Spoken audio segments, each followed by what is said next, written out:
पाकिस्तानी अर्थव्यवस्था की नाव में छेद ही छेद है, पर वो रंग रोगन कर इसे छुपाता रहा है।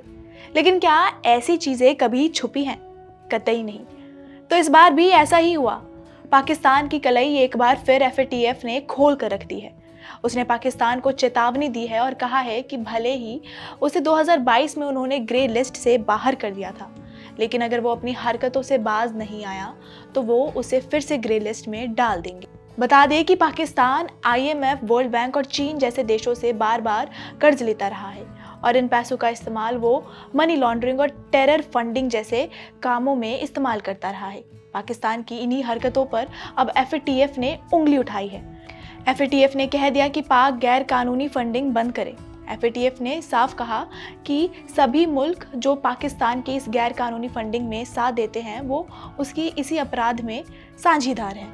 इस पॉइंट पर आकर ये सवाल उठता है कि क्या अब पाक एफएटीएफ की इस ग्रे लिस्ट में वापस शामिल हो जाएगा? चलिए इस खबर की पूरी जानकारी हम आपको थोड़ा विस्तार में बताते हैं। नमस्कार, मैं हूं दिशा गुप्ता और आप देख रहे हैं India.com। हाल ही में एफएटीएफ की अध्यक्ष एलिसा दे एंडा मद्राजो ने साफ कहा कि 2022 में पाकिस्तान को भले ही उन्होंने ग्रे लिस्ट से बाहर कर दिया था, लेकिन इसका मतलब ये नहीं है कि पाकिस्तान पूरी तरह से सुरक्षित है। पाकिस्तान अभी भी मनी लॉन्ड्रिंग और टेरर फंडिंग जैसे मामलों से ताल्लुक रख रहा है और ये सब अपराध की श्रेणी में आते हैं।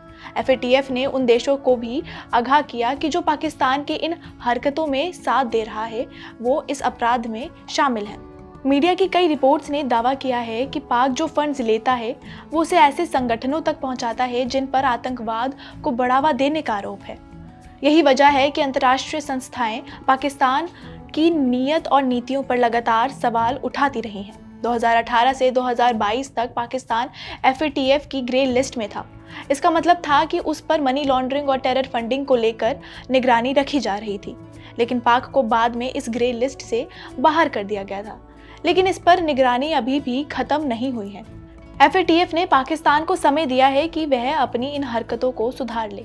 अगर ऐसा नहीं हुआ तो हो सकता है कि पाकिस्तान एक बार फिर से ग्रे लिस्ट में रख दिया जाएगा, जिसका असर ये होगा कि पाकिस्तान को कहीं से भी कोई लोन और आर्थिक सहायता नहीं मिलेगी और उसकी चरमराई हुई व्यवस्था और चरमरा जाएगी।